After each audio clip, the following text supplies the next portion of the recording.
জাতীয়তাবাদী দল বিএনপি দক্ষিণ এর সম্মানিত সভাপতি, আজকের অনুষ্ঠানের প্রধান আকর্ষণ বাংলাদেশ জাতীয়তাবাদী দল বিএনপির নবনির্বাচিত নির্বাহী কমিটির সদস্য জনাব আজম ভাই সহ এবং আমার প্রাণপ্রিয় শহর পোর্ট এলিজাবেথের আমাদের শ্রদ্ধেয় নেতা আমাদের গৌরব সেলিম ভাই সহ গণ্যমান্য নেতৃবৃন্দ সবাইকে আমি এবং আমার শহর এবং আমার শহরের সংগঠন বিএনপির পক্ষ থেকে সবাইকে সালাম ও শুভেচ্ছা।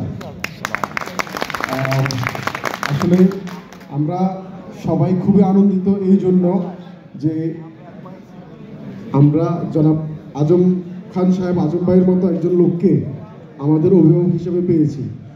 আশা করি উনার দক্ষ রাজনীতিক পরিচালনার মাধ্যমে আমরা সাউথ আফ্রিকাতে বিএনপিকে আরও শক্তিশালী করতে পারবো, তথা সাউথ আফ্রিকার আশেপাশে যে সব দেশগুলো আছে সেগুলোতেও বিএনপি আরও শক্তিশালী হবে।